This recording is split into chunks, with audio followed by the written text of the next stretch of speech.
Welcome to the Retail Tech Podcast. I'm your host, Darius Basefi, and in this interview, I spoke with Kate Ancketill, CEO of the UK-based digital consultancy GDR Creative Intelligence, and Will Seymour, a senior consultant. GDR works with major brands internationally on digital transformation in a variety of ways, including research, consulting, workshops, and more.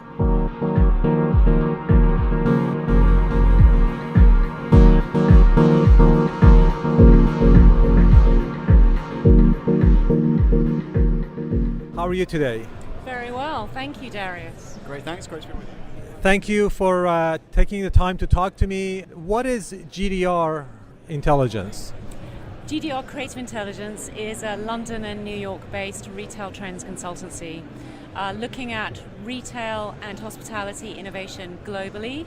We look at the channels through which things are sold, not the things themselves. Okay, so you focus on helping retailers basically improve their operations or experiences? We work with brands, retailers and manufacturers predominantly, and some hedge fund managers and financial people to understand how the world is changing and the intersection between physical retail and digital innovation and how consumers' behaviors are changing within retail. Okay. Anything? Well, I just think the one thing that we really want to see is better customer experiences, and we help all of our clients trying to achieve that. Right. Okay, so who are some of the clients? They're all billion-dollar corporates. We pretty much only work with household names. We work with and are retained by and have been for many years P&G, LVMH, Macy's, VF Corporation. We work with, help me out here, Will, brain freeze. American ones I'm trying to think of.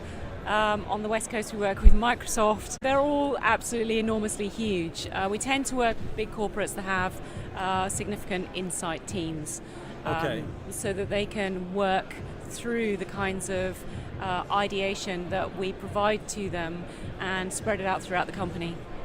Okay, so typical scenario would be that you would provide feedback or insight to a question from the board of a company, is that? Yes, absolutely. We have actually a particular division that works exclusively presenting the latest innovations to boards, and obviously we need to keep it very top line, very big picture, very snappy and short, and that's often the case with the financial industry as well. They don't necessarily want to know about the granular aspects of retail innovation, how people are being trained, how new technology is changing an in-store environment, etc.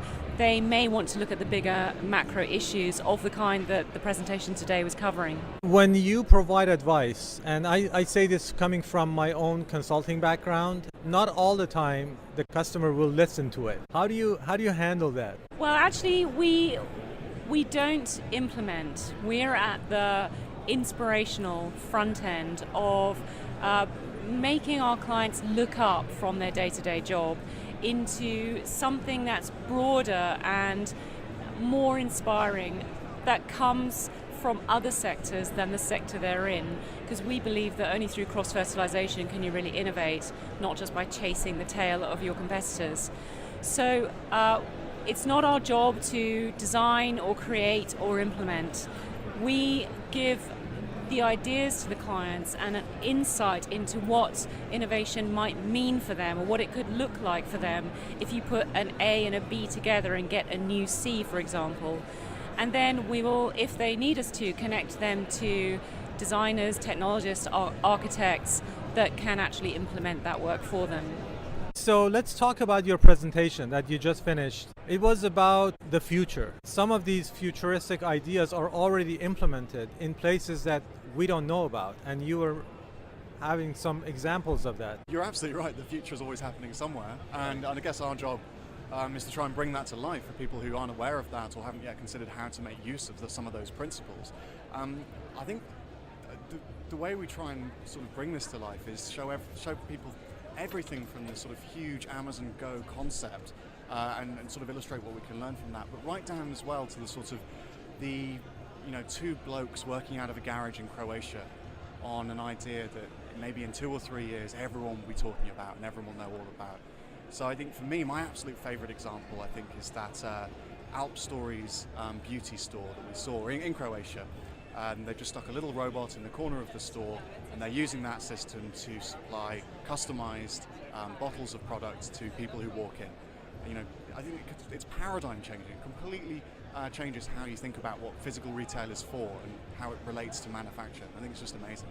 So these are robots that are actually packaging, products. Yeah. They're formulating, they're packaging, they're applying wrappers, and they're doing that all in response to people in real time in that store demanding certain types of products customized for them. Okay, that's pretty innovative. Common pattern that I see is really how the store of the future is going to be automated. To what extent and what's going to be first? So it seems like checkout is the first part of the store that's going to be fully automated. And so what happens when you have some stores that the majority of their employees are actually just doing checkout? What happens to those employees? People are saying, well, you can retrain them. You can't retrain everybody for everything. What happened to the other employees in the store? Are they still there, or? Yeah, I think actually Alp Stories is not necessarily the most useful example to answer this question, because I don't think anyone's being replaced. I think there's just a slightly different service being offered in addition to the traditional offer. But I think your question is really important, and it's massive. That every single exhibitor in this conference has a different view on where automation will happen first and what that means for the people working in that store. And every technology all around us is trying to fit into that question somehow. And I think the first thing to say is that every retailer has a different answer to that question. Some people will be looking at payment first, other people will be looking at procurement, customer service, decision making. All of these things it's possible to automate, and every retailer has to have a really hard think about what they want to do. And if they do take one of those courses of action, then you free someone up to do something better. And I think our line is, even though the sort of doom scenario of mass unemployment thanks to automation is incredibly scary, the opportunity is actually that you can use these people to be far more productive and develop the human relationship skills that we've started this conference talking about. Right. Well, and also I'm afraid that the hard economic truth is that some of those people are not going to find themselves employed. There's an insurance company that's just been reported in Japan that has employed IBM Watson at the cost of about $1.5 million in the first year. They've sacked 35 people in direct response to that. They say that they'll make their money back within 2 years and will be making a 30% reduction on those 35 employees. So I think there is a bit of an elephant in the room here that at shows like this, no one can really quite face that we are potentially seeing up to a third of retail workers losing their jobs by 2025, and that's the figure that's been given by the British Retail Consortium. Now, is it retailers' job to decide what those employees then do? Is it the governments? Is it the individuals? These are huge issues that no economy is really yet equipped for. And I think this is something that next year's NRF is probably going to have to be discussing in much greater depth. Whose responsibility is it to actually help prepare the new generation? People have the potential to do different things if we set the expectation and prepare them properly. And 2025 is not that far away. What kind of examples of really innovative retail stores do you know of in the US? There are some amazing things happening, and everywhere you look, someone is using a technology in a really impressive way. But for example, one of the examples I really love is a restaurant called Itza in San Francisco. Fully automated quinoa restaurant. You order on your mobile phone, you turn up, your order is fulfilled through a little hatch, and you never see a human being. It's completely self-service. But I think what's really fascinating is the sort of nuts and bolts of what makes that possible. It's being used by other retailers in a completely different way. Right. So it's almost like we shouldn't really be talking about the actual technology, the mobile fulfillment, the little hatches, things like that. We should sort of be thinking at the concept level. And how these fit into what a retailer really wants to do, the stories it wants to tell. One of the best talks I've heard today has been from Italy, which everyone in New York says is their favorite store. the Italian sort of food store. They don't even have e-com. Someone asked him about e-com, and he said, "Our website exists for people who already know who we are, so we don't need to sell through it." Right. I think it's absolutely incredible to see how different retailers are using the same technologies to tell completely different stories. We haven't really cracked the sort of formulas for these things yet. Right, so that's another question. Does every retailer really need to have e-commerce? Well, I come from Britain, and we are possibly somewhat ahead in this. For us, it is utterly unthinkable for any retailer not to have e-commerce. Okay. I mean, we live, eat and breathe online shopping, and I think we adopted earlier than anyone and everyone else. How does the e-commerce equation work in the overall financial picture of retailers from your experience? Well, obviously it's more problematic if you are a multi-brand retailer and you're selling items which are by no means unique to you, because then you're only going to go to that brand if they have a more efficient e-commerce delivery and returns back-end system than everybody else.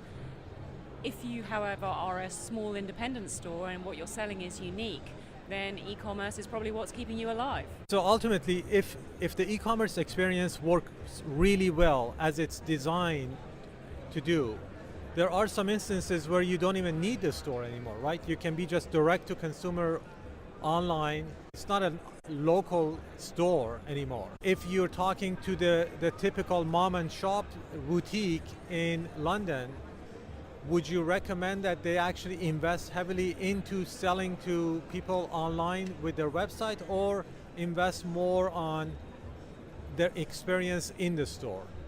I think I would have to say both. I think you can no longer envisage one without the other. For us, it's like, one is meat and one is drink. They just cannot be separated.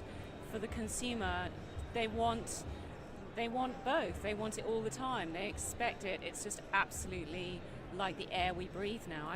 I find it unthinkable that any retailer would consider that they could have a store without an online e-commerce presence, or that they, even the big pure play players are typically moving towards having some kind of physical presence, even if it's only in a pop-up scenario. In the UK, John Lewis has the highest net promoter scores. It's a much loved brand because it's owned by its employees and therefore has very high levels of customer service. And they're a big promoter of this idea that you must have both. You must have an experiential space that's part of the social fabric where people meet and experience things in the real world, but you must always also have incredibly efficient online services. One other area that I've seen, I think China probably, or Southeast Asia, really pushing the envelope on that, is commerce within chat apps. What do you think is the future of that? Well, in the rest of the Western world? I'm glad you mentioned China. I spend quite a few weeks a year there seeing some of our clients and some of the people we work with there. Yeah, it's absolutely amazing to see how social media has become so different to what we're used to in the West. It's more of an operating system than an app. And so much happens inside it. You're ordering taxis inside chat, you're paying for things in store with chat. Offline to online was invented in China in order to get people through stores more quickly, and everyone's paying through WeChat. And there are some really amazing examples starting to come into the Western world, people learning from this. For example, there's a hotel in Las Vegas which sort of tailors to Chinese tourists, and they let you control your entire environment in the hotel, the blinds, the lights, everything through WeChat. And so they're letting you network already through your social media. And a lot of the sort of initiatives we've seen from the likes of Facebook and Twitter, they're very much in response to Baidu and WeChat, and even what people like Alibaba are doing. But I like to think of these things as leapfrogging. So we don't necessarily always learn from people and end up with the same user experience. We develop things at different times. This is very obvious in financial services. Different markets around the world, completely different financial services systems. Some people using signing, some people chip and pin, some people are SMS texting. Something like 3/4 of Kenyan GDP goes through an SMS payment service. So I think every 5 or 10 years, the paradigm completely shifts and it happens in one place, and we see markets completely leapfrog on top of other ones. Okay, it seems like there is almost like a cultural aspect Absolutely. of how people use technology. That's really important, actually, and especially in China, you see a lot of engagement with brands through things like shaking your phone, loads and loads of voice, in demographics that we just wouldn't expect in the West. But I would actually caution against holding this in your mind too strongly, because one of the most interesting companies, agency and suppliers that we've come across, they create this little tablet that sits in stores. It's called the PlaySpot, and it basically lets you play a little game. They've been trialing it in the US, in China, getting amazing results, really high engagement with people like Head and Shoulders. And everyone says, oh yeah, that's all well and good, the Chinese, they'll really enjoy that. And they say, we get exactly the same results in any market that we try this. Tried in Europe, same results. Tried in America, same results. Interesting. Some things are universal. One last question. Everybody has a smartphone right now in 2017. What is the next user interface after the smartphone, in your opinion? Voice, obviously. We are obviously now accustomed to speaking to our computers within private environs, typically our living room. Although I know that the upcoming generations are also increasingly accustomed to speaking to their AI assistants on their smartphones, although I think after a certain age you tend to feel a bit silly doing that. But I'm sure that the time will come when voice will be the dominant interface with all of our digital support systems. I think this is a really interesting question, and as I've been watching the digital revolution the last few years, then one of the most amazing things is there's no one answer to questions like that. If you were to ask a few years ago what social media network will be king in 5 years' time, people would have an answer for you. You ask that question now, there's no such answer. The generational shift to 2 years. 16-year-olds are using different networks to 18-year-olds and 20-year-olds and 25-year-olds. And I think we're starting to do the same in interfaces. Young, as Kate said, something like half of US teens are using voice search every day.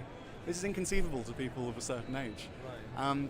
The kinds of social networks, the kinds of games people are playing, I think we're actually going to see a lot of fragmentation. But there's the system behind that we're all accessing. Right. Thank you so much. Great conversation.